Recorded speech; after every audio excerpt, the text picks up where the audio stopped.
ভাইরা আমার, এই সূরা ইখলাস বা সূরা কুল হু আল্লাহ, এটা কোরআনে কারীমের 3 ভাগের 1 ভাগ। এটার একটা ব্যাখ্যা। আরেকটা ব্যাখ্যা হলো, কোরআনে কারীম যদি কেউ পুরাটা পড়তে পারে, যে পরিমাণ সওয়াব সে লাভ করবে।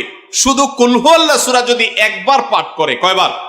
একবার যদি পাঠ করে, কোরআনে কারীমের 3 ভাগের 1 ভাগ তেলাওয়াত করার সওয়াব আল্লাহ তাআলা ওই ব্যক্তিকে দান করেন। তাহলে যদি কেউ 3 বার পাঠ করে, তাহলে এখান থেকে বোঝা যায় যে আল্লাহ তাআলা তাকে পুরা কোরআন একবার তেলাওয়াতের সওয়াব দান করবেন। পুরা কোরআন কষ্ট করে তেলাওয়াত করলে সেটার যে মর্যাদা হবে সেটা অবশ্যই ভিন্নতর। কিন্তু 3 কুল সূরা ইখলাস এটাকে 3 বার পাঠ করলে আল্লাহ রাব্বুল আলামিন কোরআনে কারীমের পূর্ণাঙ্গ কোরআন তেলাওয়াতের সওয়াব পাবেন বলে অনেক উলামা ইকরাম, মুহাদ্দিসিন ইকরাম বলেছেন এই হাদিসের আলোকে। এটা হলো এর দ্বিতীয় ফজিলত। প্রথম ফজিলত। দ্বিতীয় ফজিলত হলো, আমাদের প্রিয় নবী সাল্লাল্লাহু আলাইহি ওয়াসাল্লামের সময়ে তিনি এক দলকে একটা অভিযানে পাঠিয়েছেন। তাদের মধ্যে যিনি ইমাম সাহেব ছিলেন, ওই আল্লাহর বান্দা প্রত্যেক নামাজের মধ্যে যে কোনো সূরা পড়তেন, যে কোনো কেরাত পড়তেন, শেষে সূরা ইখলাসটা অবশ্যই পাঠ করে তারপর রুকুতে যাইতেন। এখন সাহাবীদের মধ্যে একটা প্রশ্ন দেখা দিল যে এই লোকটা প্রত্যেক রাকাত নামাজে সূরায়ে ফাতিহা, আলহামদু সূরা পাঠ করার পর যেই সূরাই পড়েন, যেই কেরাতই পড়েন, সাথে আবার কুল হু আল্লাহটা কেন পড়েন? আমরা তো নবী সাল্লাল্লাহু আলাইহি ওয়াসাল্লাম কিরম করতে দেখি নাই। তখন সাহাবীরা এসে নবী সাল্লাল্লাহু আলাইহি ওয়াসাল্লামকে জিজ্ঞাসা করলেন, ইয়া রাসূলুল্লাহ, আমাদের ইমাম সাহেব যাকে আমাদের সাথে আপনি দিয়েছেন, যিনি আমাদের সাথে আছেন, এই ব্যক্তি প্রত্যেক রাকাতে অন্য যা পড়ুক আর না পড়ুক, এই কুল হু আল্লাহ সূরাটা উনি পড়েই পড়ে, এটা উনি ছাড়ে না। এর কারণটা কি?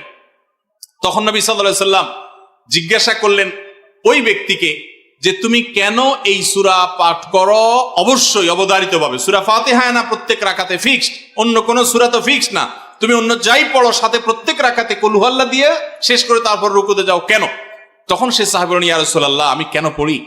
কারণ কোরআনে কারীমে এই একটা সূরা, সূরা ইখলাস বা কুল হু আল্লাহ সূরাটা একমাত্র সূরা, যেই সূরার শুরু থেকে শেষ পর্যন্ত সবগুলো আয়াতে শুধু আমার আল্লাহর কথা বলা আছে।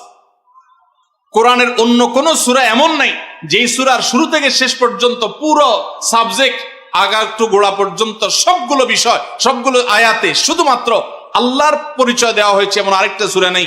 যেহেতু এখানে শুধু আল্লাহর কথাই বলা হয়েছে, এই জন্য এই সূরাকে আমার অনেক বেশি পছন্দ হয়, এই জন্য এই সূরাকে অনেক বেশি আমি ভালোবাসি। আমার আল্লাহর আলোচনা এখানে।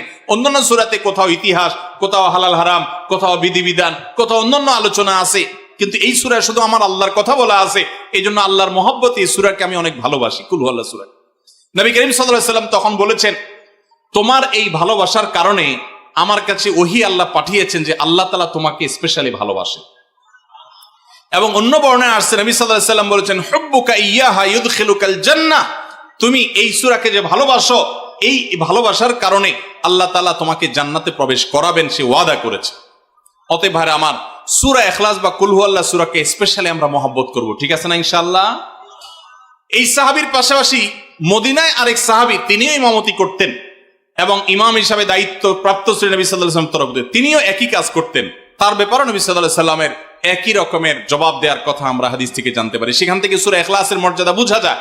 আমরাও অনেকে সূরা ইখলাস প্রায় রাকাতে পড়ি, আছে না নাই? আপনারা কারা কারা একা একা যখন নামাজ পড়েন, নফল হোক, সুন্নত হোক বা ফরজ হোক, যখন নামাজ পড়েন প্রায় রাকাতে সূরা কুল হু আল্লাহ পড়েন? কারা কারা একটু হাত তোলেন তো। আচ্ছা, হাত নামান। খুশি হয়ে হাত তুলছেন, মনে করছেন প্রশংসা পাবেন। প্রশংসা না, বরং একটা বদনাম পাওয়ার ভয় আছে। হাতটা তোলাইছি আমি, আপনারা মনে করছেন সবসময় হাত তুললেই শুধু জিতা যায়।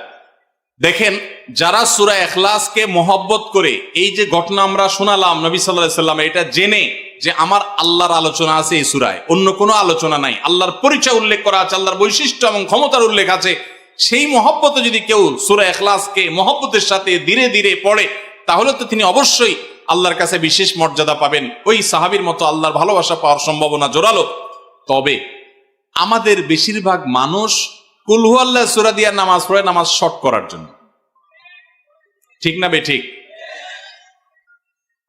তাহলে এবার যদি আমি বলি কারা কারা নামাজ সংক্ষেপ করার জন্য কুল হু আল্লাহ সূরা দিয়ে নামাজ পড়েন, তাহলে দেখা যাবে হাত ওইগুলো আবার উঠছে। তাহলে সংক্ষেপ করার উদ্দেশ্যে সূরা কুল হু আল্লাহ পড়লে সেটার কারণে আল্লাহর কাছে সওয়াব পাবেন না, বরং আপনার নামাজের মর্যাদা আরো কমবে। নামাজ কি সংক্ষেপে করতে হয় না লম্বা সময় নিয়ে করতে হয়? আমরা খাওয়াটা খুব ধীরে সুস্থে খাই, ঘুমটা খুব ঠান্ডা মাথায় যায়, কাজকাম খুব ঠান্ডা মাথায় করি, শ্বশুরবাড়ি গেলে খুব আস্তে ধীরে যাই, সব কাজগুলো আমরা ধীরে সুস্থে করা পছন্দ করি। শুধু নামাজের বেলা আসলে, জিকির তসবির বেলা আসলে আমরা 4G 5G গতিতে, তুফান মেইলের গতিতে যত তাড়াতাড়ি সম্ভব করার চেষ্টা করি। সব জায়গায় গতি ভালো না, মোবাইলের নেট স্পিডের গতি ভালো বুঝলাম, কিন্তু তেলাওয়াত যে যত ধীরে ধীরে করবে, নামাজ যে যত আস্তে আস্তে পড়বে, আপনি মসজিদে লক্ষ্য রাখবেন, আপনার মসজিদে যেই লোকটার নামাজের সবচেয়ে বেশি সময় লাগায়, যেই লোকটার 2 রাকাত নামাজে সবচেয়ে বেশি সময় ব্যয় করে, আপনি নিশ্চিত ধরে নেবেন এই লোকটার নামাজি হিসাবে তত আল্লাহর কাছে প্রিয় এবং শ্রেষ্ঠ। অতএব সময় নিয়ে নামাজ পড়বো তো ইনশাল্লাহ। আমাদের অনেকেরই তাড়াহুড়া করে নামাজ পড়ার স্বভাব আছে ভাইরা, ভালো না এটা। যাই হোক, তো সূরা ইখলাস আমরা এটাকে সংক্ষেপ করার জন্য পড়বো না, মোহাব্বত করার জন্য পড়বো আজ থেকে, ঠিক আছে তো ইনশাল্লাহ। কুল হুয়াল্লাহ সূরার আরেকটি ফজিলত বলে আমি শেষ করতে চাই, সেটি হলো যে নবী করিম সাল্লাল্লাহু আলাইহি সাল্লামের একটা হাদিস আছে যে কেউ যদি 10 বার সূরা ইখলাস বা কুল হুয়াল্লাহ সূরা পাঠ করে, কয়বার? 10 বার, রাতে দিনে যে কোনো সময় 10 বার যদি কেউ কুল হুয়াল্লাহ সূরা পাঠ করে, আল্লাহ নবী সাল্লাল্লাহু আলাইহি সাল্লামের হাদিসে ওয়াদা রয়েছে আল্লাহ তাআলা ওই ব্যক্তির জন্য জান্নাতে একটা বিশাল প্রাসাদ নির্মাণ করবে। দুনিয়ার কোনো প্রাসাদ না ভাই, পামজমারার প্রাসাদ না ভাই, এটা কোনো দুবাই বা পৃথিবীর কোনো গুরুত্বপূর্ণ জায়গার লোভনীয় কোনো আকর্ষণীয় কোনো জায়গার প্রাসাদ না ভাই, জান্নাতের প্রাসাদ। দুনিয়ার প্রাসাদ রেখে চলে যেতে হবে, জান্নাতের প্রাসাদ যে একবার পেয়ে যাবে অনন্ত অসীমকাল পর্যন্ত আর তার সেখান থেকে বের হতে হবে না, তার থেকে ছুটবে না। আল্লাহ আমাদের সবাইকে ফজিলত অর্জন করার তৌফিক দান করুন, আমিন।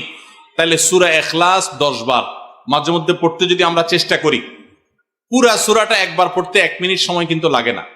কুল হুয়াল্লাহু আহাদ আল্লাহুস সামাদ লাম ইয়ালিদ ওয়া লাম ইউলাদ ওয়া লাম ইয়াকুল লাহু কুফুয়ান আহাদ। কয় সেকেন্ড সময় লাগছে? 20 সেকেন্ড, 25 সেকেন্ড। আপনি চাইলে 1 মিনিটে 3 বার কুল হুয়াল্লাহ সূরা পড়তে পারেন, তার মানে 1 মিনিটে পুরো কোরআন খতম দেওয়ার সওয়াব আপনি লাভ করতে পারেন।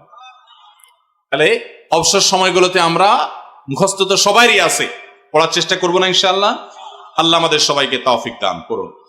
এবং পড়ার পাশাপাশি এই সূরাতে আল্লাহর একত্ববাদের কথা বলা আছে, মূল বিষয়টা সেটা, শুধু সওয়াব আহরণ করাই উদ্দেশ্য না, বরং এখান থেকে আল্লাহর একত্ববাদের শিক্ষা নিতে হবে। আল্লাহ একক, কুল হুয়াল্লাহু আহাদ, হে রাসূল বলে দিন তিনি আল্লাহ, তিনি একক, তার কোনো অংশীদার নাই, তার কোনো পার্টনার নাই, তিনি কারোর প্রয়োজন তার হয় না। আল্লাহুস সামাদ, তিনি কারোর মুখাপেক্ষী না, বরং সবাই তার মুখাপেক্ষী। লাম ইয়ালিদ ওয়া লাম ইউলাদ, তাকে কেউ তিনি কাউকে জন্ম দেননি আর তাকেও কেউ জন্ম দেয়নি। ওয়া লাম ইয়াকুল লাহু কুফুয়ান আহাদ, তার কোনো সমকক্ষ নাই। ভাইরা আমার, আমাদের সমাজে এক শ্রেণীর নাস্তিক আছে, বরং সকল নাস্তিক ইসলাম এবং মুসলমানদের প্রতি বিদ্বেষ লালন করে, তাদের বড় অংশ। এই নাস্তিকদের একটা কমন প্রশ্ন হলো, তারা বলে আল্লাহ যদি আমাদের সবার সৃষ্টিকর্তা হয় তো আল্লাহর সৃষ্টিকর্তা কে? নাউজুবিল্লাহ। এরকম একটা প্রশ্ন নাস্তিকরা করে। নবী সাল্লাল্লাহু আলাইহি সাল্লামকে কোন কোন মুফাসসিরদের মতে এই প্রশ্নটাই করেছিল ইহুদিরা। কারা প্রশ্ন করেছিল? ইহুদিরা। সেই জবাবে আল্লাহ তাআলা এই আয়াত নাজিল করেছেন এবং জানিয়েছেন যে আল্লাহ তিনি কারোর জন্ম দেওয়ার মুখাপেক্ষী নন, তাকে কেউ জন্ম দেয়নি, তিনি কারোর মুখাপেক্ষী নন। এখন প্রশ্ন হতে পারে, আচ্ছা আল্লাহ তাআলা তিনি আমাদের সৃষ্টি করলেন বুঝলাম, তাহলে আল্লাহকে কে সৃষ্টি করলো? যেটা নাস্তিকরা করেছে। এই প্রশ্নটা একটা অমূলক প্রশ্ন এবং ভুল প্রশ্ন। এই প্রশ্নটা একটা ভুল প্রশ্ন। কিভাবে ভুল প্রশ্ন? আল্লাহ তাআলা কি সৃষ্টি না স্রষ্টা? সবাই উত্তর দেন। আল্লাহ কি সৃষ্টি নাকি সৃষ্টিকর্তা? আল্লাহ যদি সৃষ্টিকর্তা হন, স্রষ্টা হন, তাহলে তার আবার যদি সৃষ্টিকর্তা খোঁজেন, সৃষ্টিকর্তার জন্য যদি আবার সৃষ্টিকর্তা খোঁজেন, তাহলে তিনি তো আর সৃষ্টিকর্তা হলেন না, তাহলে তিনি সৃষ্টি হয়ে গেলেন। কথা বুঝেন নাই? যার স্রষ্টা থাকে তাকে সৃষ্টি বলে। আমার একজন স্রষ্টা, এক সত্তা আছে, স্রষ্টা, যিনি আমাকে সৃষ্টি করেছেন, আপনাকে সৃষ্টি করেছেন, তাহলে আমরা হলাম সৃষ্টি। যাকে কেউ সৃষ্টি করে তিনি হলেন সৃষ্টি। আমাদের আল্লাহর যদি আরেকজন স্রষ্টা আপনি খোঁজেন, তার মানে আপনি আল্লাহকে সৃষ্টি মনে করতেছেন। আসলে আল্লাহ তো সৃষ্টি না, তিনি হলেন কে? স্রষ্টা। স্রষ্টার আর কোন সৃষ্টিকর্তার প্রয়োজন যদি বলেন যে আল্লাহরও আবার সৃষ্টিকর্তা লাগবে, তখন তো প্রশ্ন আসবে সেই সৃষ্টিকর্তার আবার সৃষ্টিকর্তাকে, এইভাবে তো অনন্ত অসীমকাল পর্যন্ত যেতে থাকবে, এটা তো হতে পারে না। এই জন্য পৃথিবীর সব কিছু, সৃষ্টি জগতের সব কিছু কোনো কারণ ছাড়া হয় না। এক মহান সত্তা আল্লাহ রাব্বুল আলামিন, তিনি এমন এক সত্তা যে তিনি নিজে সবকিছু সৃষ্টিকর্তা, তাকে কেউ সৃষ্টি করেন নাই। তার আগে চিন্তা করে যদি আপনি হয়রান হন, তো আল্লাহর কাছে পানা চাইবেন, বরং এই চিন্তা না করে আপনি আল্লাহর প্রতি ঈমান আনবেন, শয়তান থেকে পানা চাইবেন। এই যে তিন কুল, এই তিন কুলের আমল এত গুরুত্বপূর্ণ যে আপনাকে শয়তান যখন মনের ভিতর আল্লাহর অস্তিত্ব নিয়ে বাজে চিন্তা করায়, আমাদের কাছে যেসব প্রশ্ন আসে আজকাল, শত শত প্রশ্ন আসে যে হুজুর হঠাৎ করে মনের মধ্যে আল্লাহ সম্পর্কে বাজে চিন্তা আসে, খারাপ চিন্তা আসে, খারাপ কথা মনের মধ্যে আসে, এটা শয়তান করা। এটা যখন মনের মধ্যে আসবে, সাথে সাথে আউযু বিল্লাহি মিনাশ শাইতানির রাজিম পড়বেন, এই সূরা ইখলাস ফালাক নাস পড়বেন, এবং বাম দিকে প্রতীকী থুতু শুয়ের আগায় যে পরিমাণ থাকে এরকম থুতু বাম দিকে যদি নিক্ষেপ করেন এবং আউযু বিল্লাহ পাঠ করেন, আল্লাহ তাআলা শয়তান থেকে পানাহ দান করবেন। এবং মনে রাখবেন, মুসলমানের মনের ভিতরে আল্লাহ সম্পর্কে বাজে চিন্তা আসলে বুঝতে হবে যে ইবলিস হাজির হয়ে গেছে। কে হাজির হয়েছে? ইবলিস আমার মনের ভিতরে কুচিন্তা ঢুকাচ্ছে। এটা মনে হওয়ার সাথে সাথে আমি আরো জোরসে বলবো, কুল হুয়াল্লাহু আহাদ আল্লাহুস সামাদ লাম ইয়ালিদ ওয়া লাম ইউলাদ ওয়া লাম ইয়াকুল লাহু কুফুয়ান আহাদ। আল্লাহ আমাদের সবার ঈমানকে হেফাজত করার তৌফিক দান করুন। ভাইরা আমার, তারে আমরা সূরা ইখলাস সম্পর্কে জানলাম, এই সূরার ফজিলত এবং মর্যাদা সম্পর্কে জানলাম, কখন পাঠ করতে হয় সেটাও জানলাম, এর অর্থও জানলাম। বেশি বেশি করে অর্থ বুঝে বুঝে প্রত্যেকটা আয়াতের অর্থ মনে করে করে নামাজে পড়বেন, সকাল সন্ধ্যা পড়বেন। কুল, হে রাসূল বলুন, হুয়াল্লাহু, তিনি আল্লাহ আহাদ, একক, আল্লাহুস সামাদ, তিনি কারো মুখাপেক্ষী না, সবাই তার মুখাপেক্ষী, তার কোনো স্রষ্টার প্রয়োজন নাই, সবার স্রষ্টা তিনি। লাম ইয়ালিদ ওয়া লাম ইউলাদ, তিনি কাউকে জন্ম দেননি আর তাকেও কেউ জন্ম দেয় নাই। ওয়া লাম ইয়াকুল লাহু কুফুয়ান আহাদ, কুফু মানে সমান, তার সমান আর কেউ নাই, তার সামঞ্জস্য, তার সমতুল্য আর কেউ হতে পারে না। তিনি একক এবং অদ্বিতীয়।